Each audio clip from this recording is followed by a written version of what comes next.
learning tonight that Caleb Flynn, the husband of 37-year-old Ashley Flynn, has been arrested and charged in connection to her death. I'm Jenna Borick, and we've been following this story all week. Here's what we know about this development.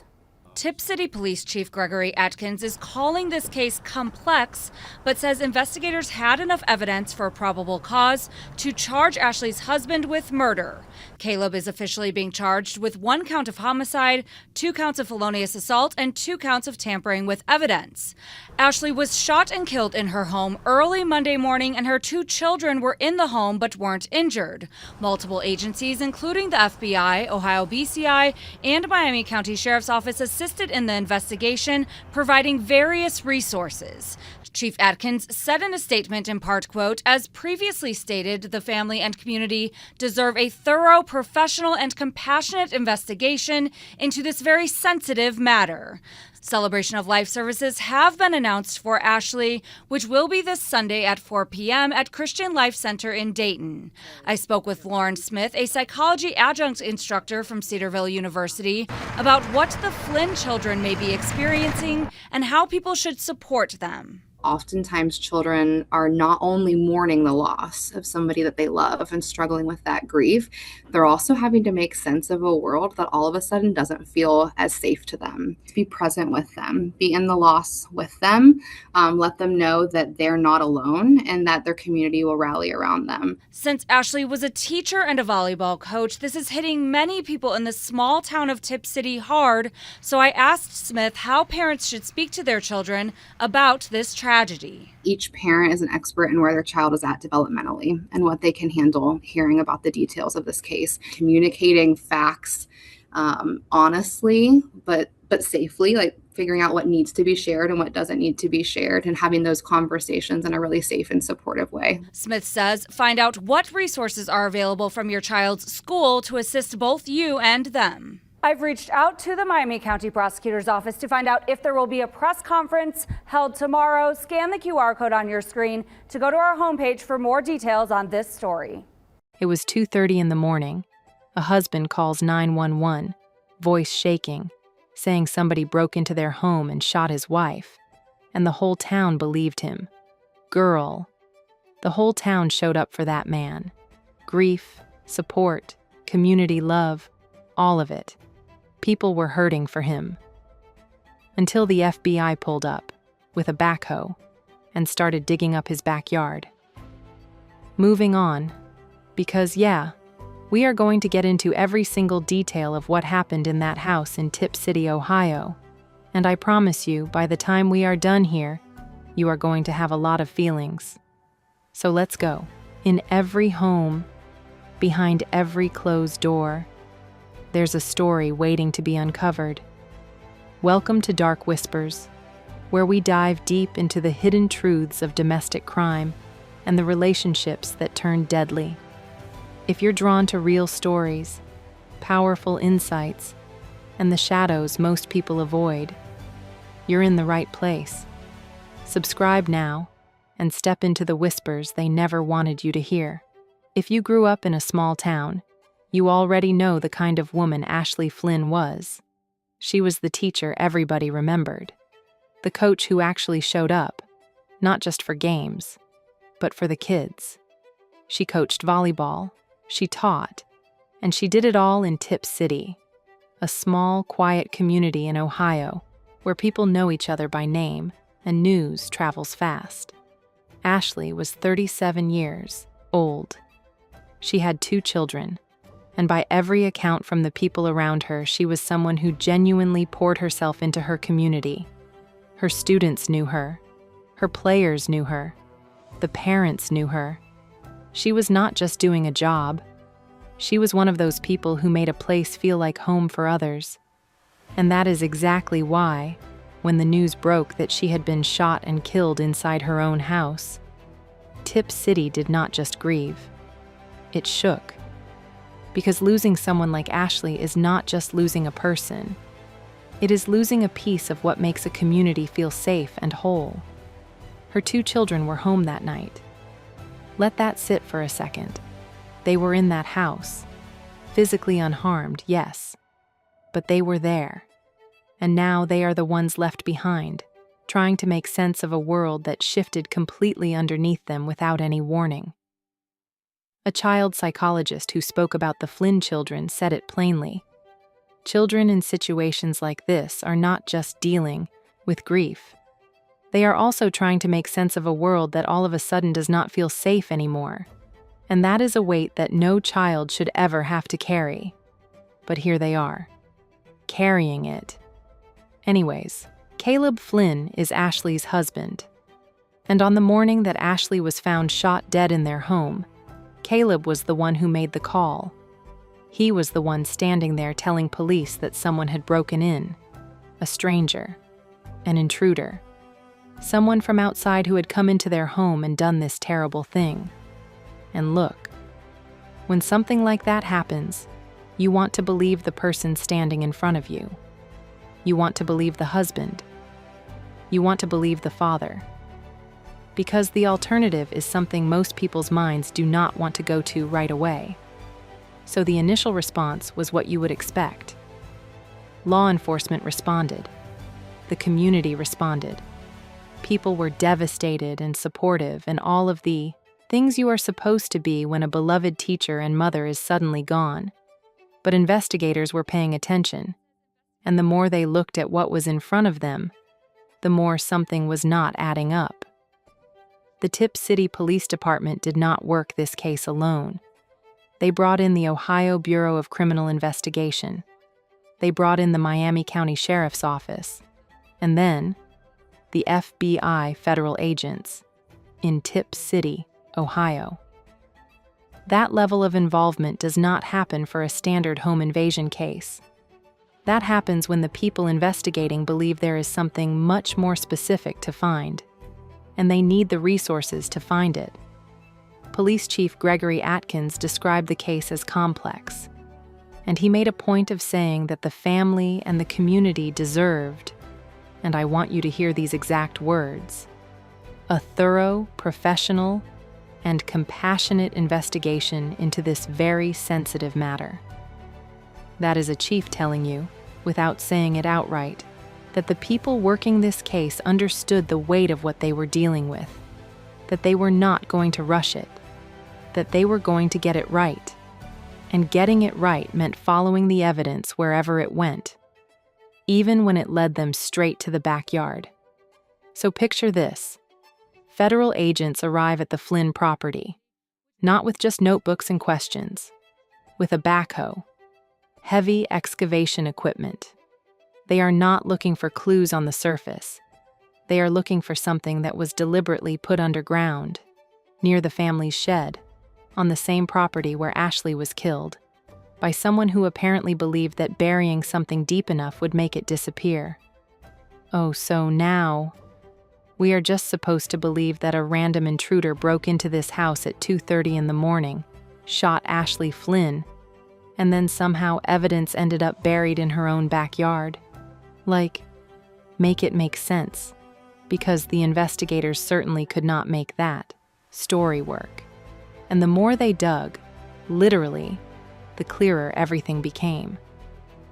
The intruder story was not just unlikely, it was fabricated, a staged crime scene, built by someone who had planned this out and then tried to cover their tracks. And that someone, according to law enforcement, was Caleb Flynn. Now let's go back to that night, because the details of what happened inside that house matter. It was the middle of the night, a time when most of Tip City was asleep, a time when a home is supposed to be the safest place you can be. Ashley's 2 children were somewhere in that house, in their beds, the way children are supposed to be at 2:30 in the morning. And Ashley, their mother, a woman who had spent her days pouring into other people's kids, was in that same house. And then a gun went off. Ashley Flynn was shot and killed, not outside, not somewhere unfamiliar, inside her own home, the place she came back to every day, the place her children called home, the place that was supposed to hold her family together. And when law enforcement arrived, Caleb was there, with a story a very specific story about an intruder who had forced his way in. He framed it as a home invasion gone wrong, a random act of violence from someone outside their lives, something terrible that had happened to them. The children were physically unharmed, which, look, I want to acknowledge that because it matters. But physically unharmed does not mean okay. Those children were in that house. Whatever happened in those hours, they were close enough for it to be real. And now they are on the other side of it, without their mother, trying to figure out what their lives look like from here. As one child psychologist put it, children in situations like this are not only mourning the loss of somebody that they love and struggling with that grief, but also having to make sense of a world that all of a sudden doesn't feel as safe to them. And when you think about what those specific children are being asked to process, not just loss, but loss wrapped in violence, wrapped in confusion, wrapped in things adults around them may not even fully have the words for yet, that is a weight that goes beyond what any child should have to carry. But we are going to come back to them. Right now, let's stay with what investigators were walking into. Because from the moment they arrived at that scene, something was not sitting right. A staged crime scene is not something investigators miss easily. When you have trained eyes walking through a space, they are reading everything. The position of things, what is disturbed and what is not, what the physical evidence is saying versus what the person standing in front of them is saying. And in this case, those two things were not telling the same story. Caleb's account said, "Intruder came in, violence happened, Ashley is dead." But the scene itself, the evidence inside that house, was pointing somewhere else entirely. And the more time investigators spent inside those walls, the more the story Caleb was telling began to come apart at the edges. So here is where it gets very real. The Tip City Police Department is not a massive department. This is a small town. But they knew immediately that this case was going to need more than what they had on their own. So they reached out. Ohio BCI came in. The Miami County Sheriff's Office came in. And then the FBI was called. Let me tell you something. When federal agents show up to a homicide investigation in a small Ohio town, people notice. And they should notice. Because that kind of response does not come for a case that is straightforward. It comes when there is complexity, when there is evidence that needs serious resources to process, when investigators believe that what is visible on the surface is not the full picture. And in this case, they were right. The FBI did not just come with agents. They came with equipment, a backhoe, heavy machinery, and they went straight to the backyard of the Flynn property, to the area near the family's shed, and they started digging. Period. They dug up that man's backyard. Now, think about what that means. Evidence does not end up buried in a backyard by accident. It does not get underground on its own. Someone put it there. Someone made the decision, after Ashley was killed, to take something that would connect the dots investigators needed connected, and hide it beneath the soil of their own property. That is not panic. That is planning. That is someone trying to control what the story looks like after the fact. And here is the thing about evidence. You can move it, but you cannot make it disappear. Not from people who know what they are looking for. What exactly was found during that excavation has not been fully disclosed publicly. But what we do know is that what investigators found was enough. It was enough to call the intruder story what it was: fabricated. It was enough to confirm that the crime scene had been staged. Someone had arranged things deliberately to make it look like a stranger had come in from outside. And it was enough to point directly at Caleb Flynn as the person responsible for Ashley's death. Chief Atkins confirmed that investigators had gathered enough evidence for probable cause. And probable cause in a murder case is not a small thing. That means the evidence was not just suggestive, it was specific. It told a specific story about a specific person, and that story led to an arrest. Girl, the investigation in this case moved. Multiple agencies, federal involvement, forensic evidence, excavation of the property. All of it came together in a way that left very little room for Caleb's version of events to survive. The intruder that he described, the terrifying stranger who had supposedly forced his way into their home in the middle of the night, did not exist. Law enforcement said it plainly. The intruder was a fabrication, and the man who fabricated it was Ashley Flynn's husband. Now, while all of this was unfolding behind the scenes of the investigation, Tipp City was still grieving. Ashley's community, her school, her players, the parents of the kids she coached, the neighbors, the people who just knew her face and her name. They were holding vigils and making plans and trying to figure out how to grieve someone who had been taken so suddenly and so violently.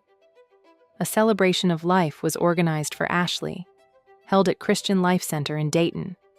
People came. Of course they came. Because that is what a community does when it loses someone it genuinely loved. And that is also what makes this case so heavy. Because the grief was real. The love for Ashley was real. The community's pain was real.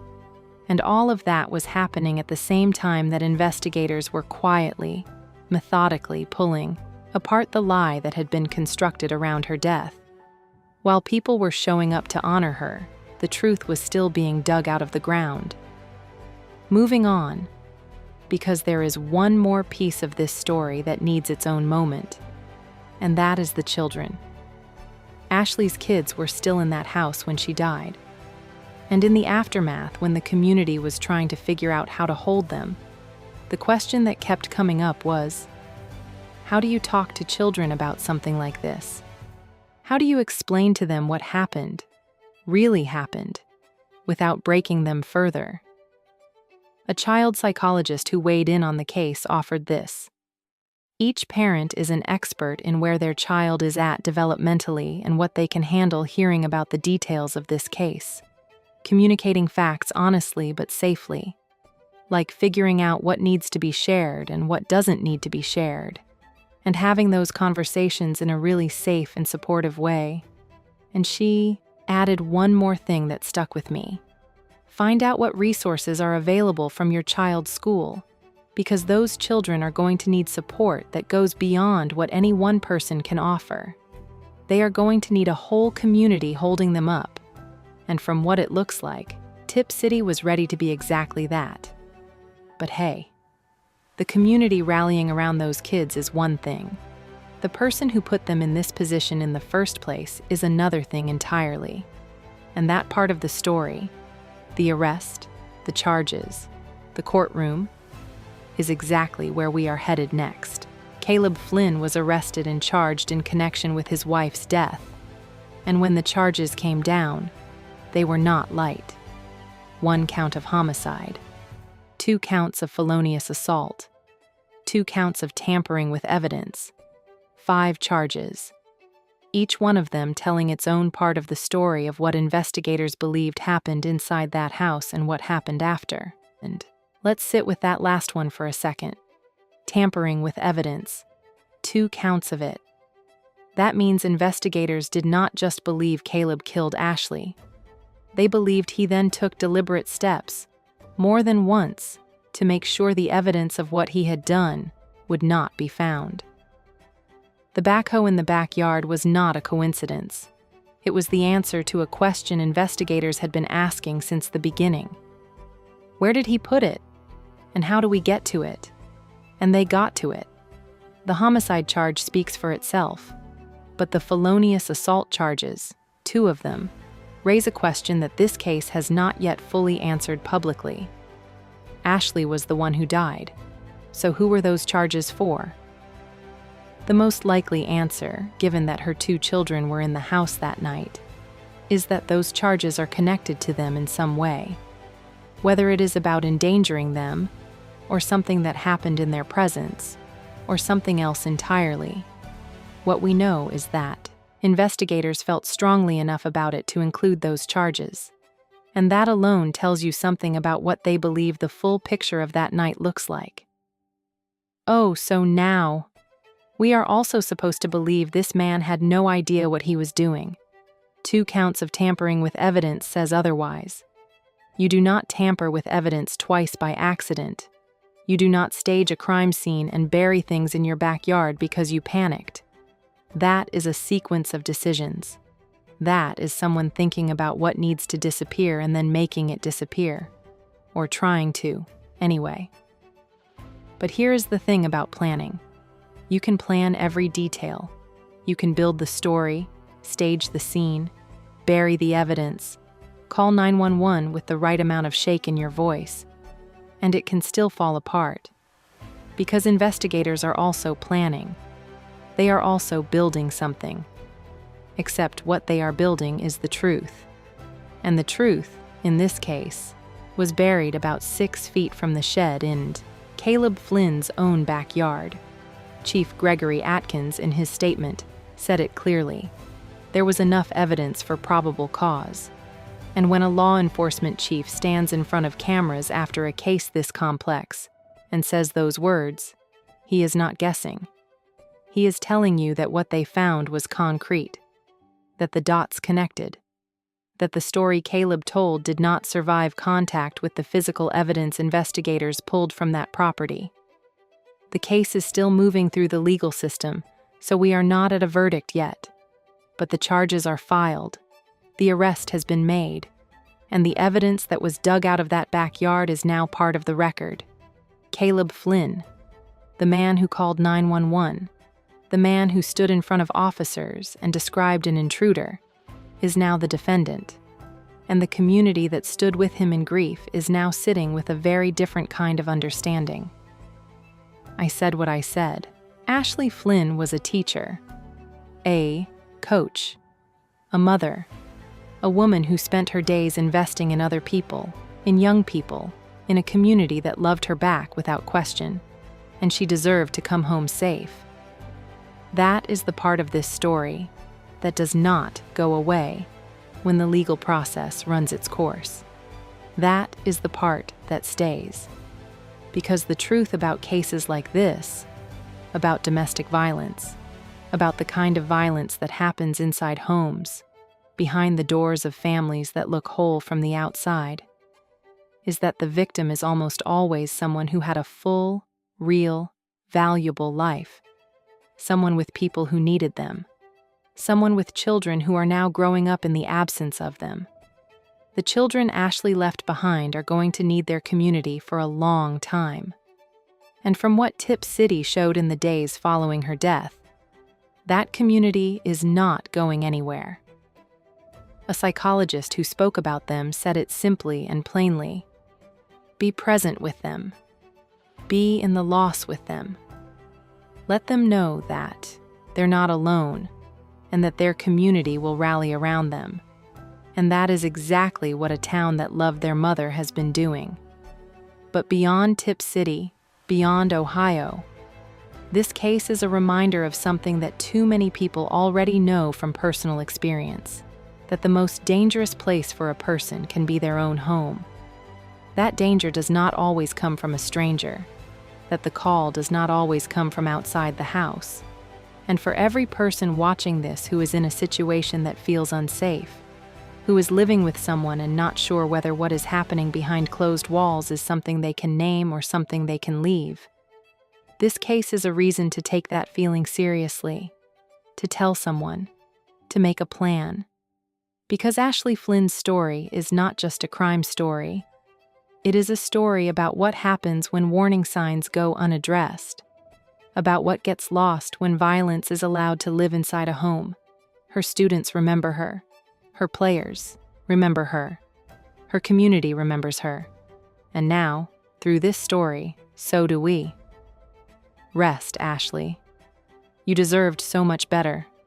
Anyways, if this story hit you the way it hit me, share it. Because these stories matter. The women in them matter. and the communities left behind deserve to be heard. This has been Dark Whispers, and I will see you in the next one.